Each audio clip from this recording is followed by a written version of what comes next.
Ryan, obviously, first game, a lot of things to like.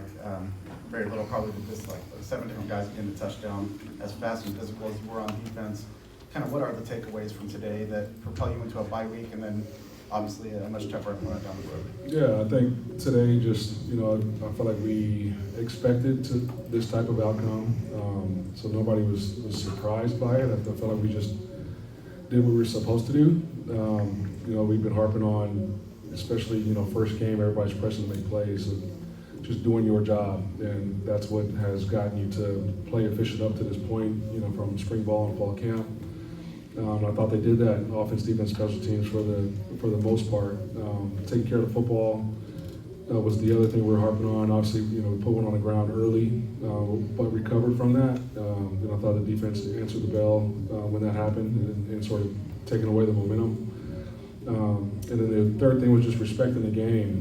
We've been harping on, no matter who our opponent is, we're not worried about logos or who they are. Just as nameless, faceless opponents, and playing our brand of football, regardless of what the score is or who the opponent is, and respecting the preparation, respecting the way you study and watch film, respecting the way you practice, and then ultimately coming out here on game day and respecting your opponent by playing as hard as you can. And I felt like we played really hard for 4 quarters. Yeah, Ryan, you got a comment, I guess, on Hudson Card, 24, 25, 4 touchdowns.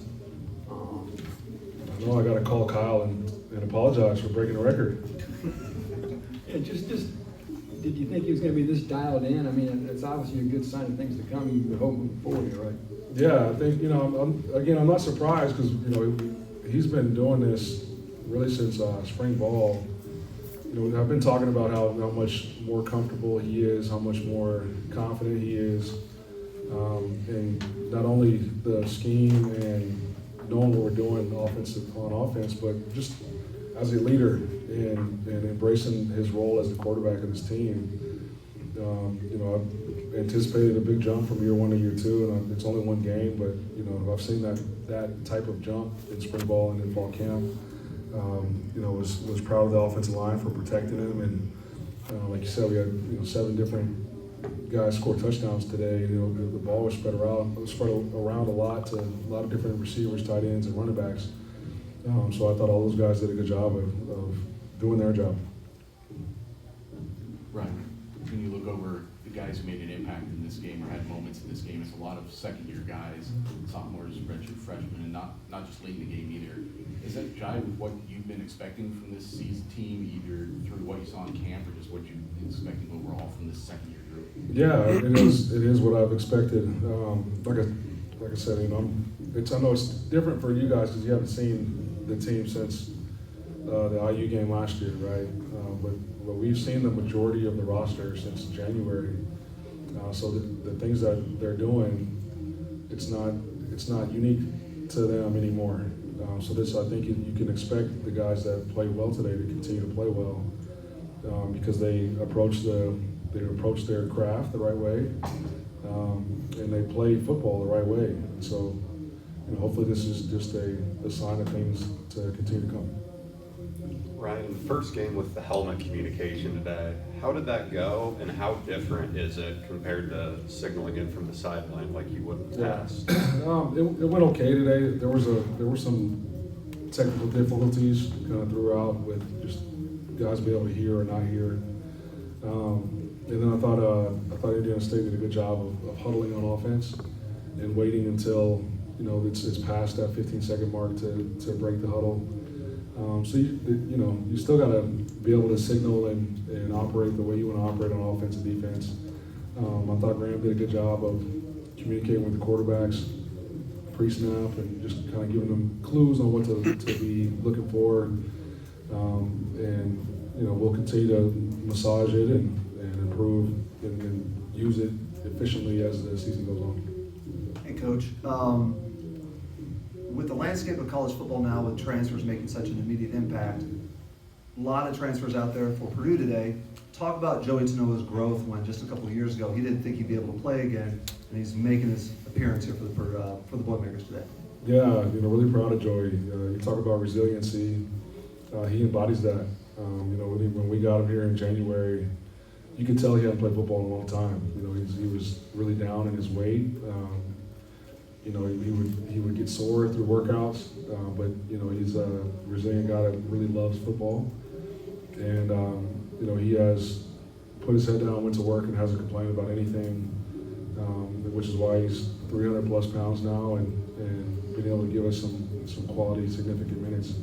And he's got a lot of ball left to play. He's still a young guy, so I'm happy as hell he's in our locker room. Coach, the offense put up almost 50 points today. Defense held the other team to 0. So which side of the ball impressed you the most? Well, I think the thing I don't know about which side impressed me the most, because there were still areas of the game where it got sloppy. You know, you look at the stat sheet, and you know, we had 11 penalties to their 2. You know, like that can't happen if we want to continue to have success on game days. And you know, we look at the tape. I thought, you know, some of them were judgment calls that could have went either way, and some of them weren't. So some of them were just a result of bad technique and fundamentals and being lazy. So we'll correct that. Yeah, Coach, you always want to get through injury-free. Just tell us what you can. It looks like you got through injury-free today. And then Sorry, what was the first part of that? Just injury-free. You Yeah. got to the game injury-free.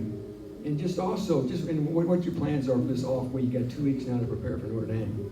Yeah, like you said, for the most part, we got a couple guys that had, you know, it's football, right? And so especially anytime you're going live, you're going to have some bumps and bruises.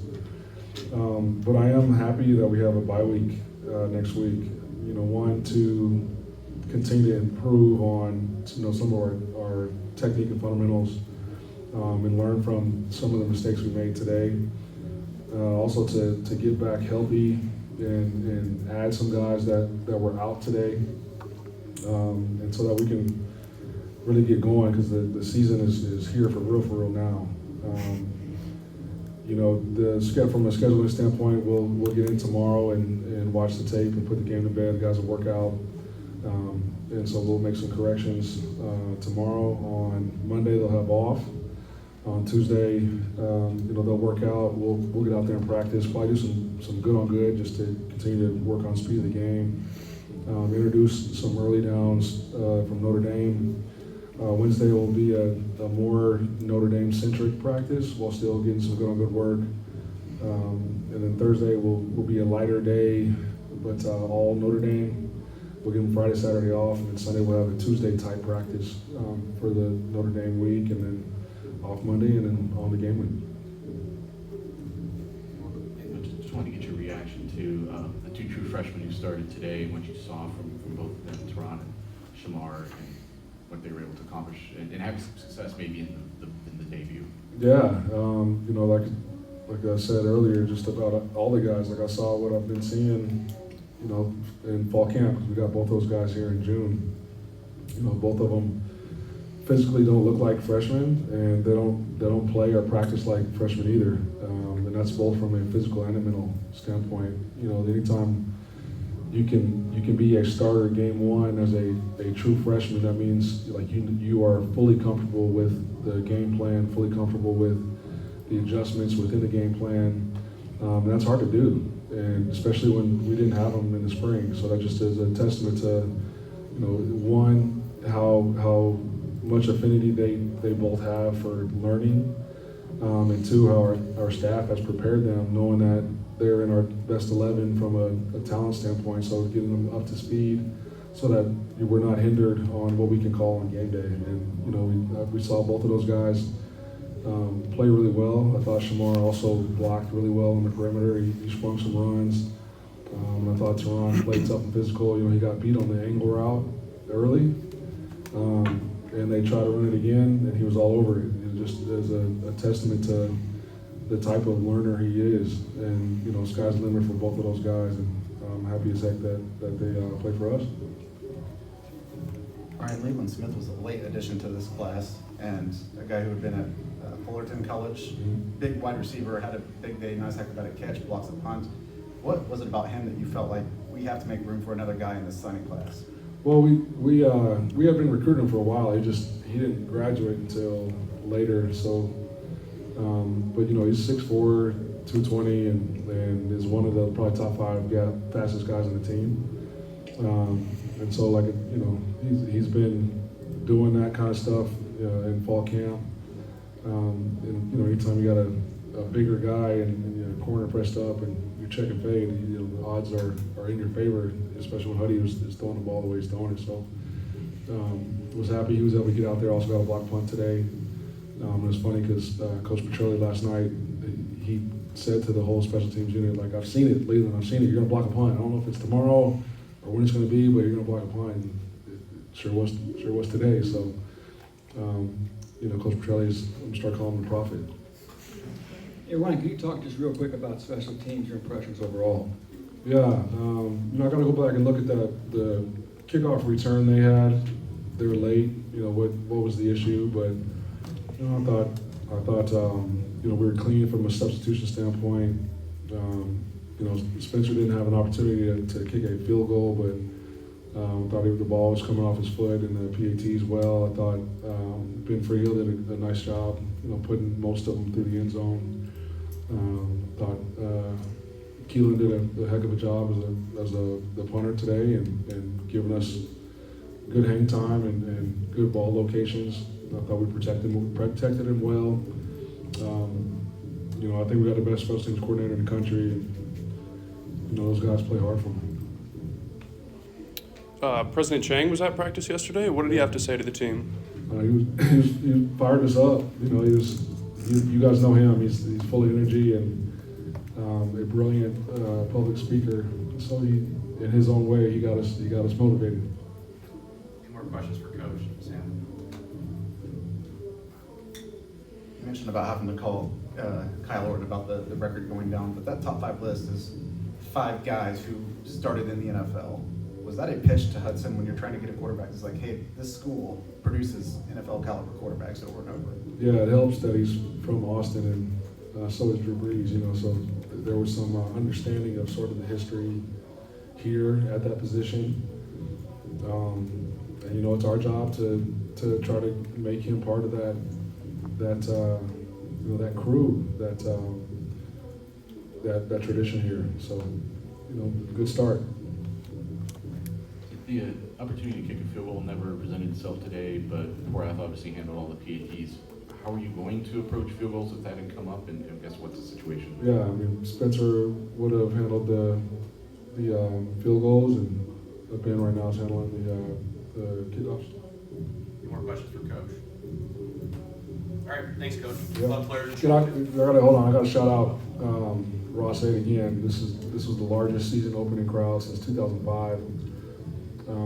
And again, like, they continue to blow me away, right? I don't know how many schools across the country coming off a 4-8 year playing an FCS opponent would have that type of crowd. And so we appreciate you guys. We're working on tell-off for you guys and blow it up. Awesome. Thank you, Coach. Well, they're off.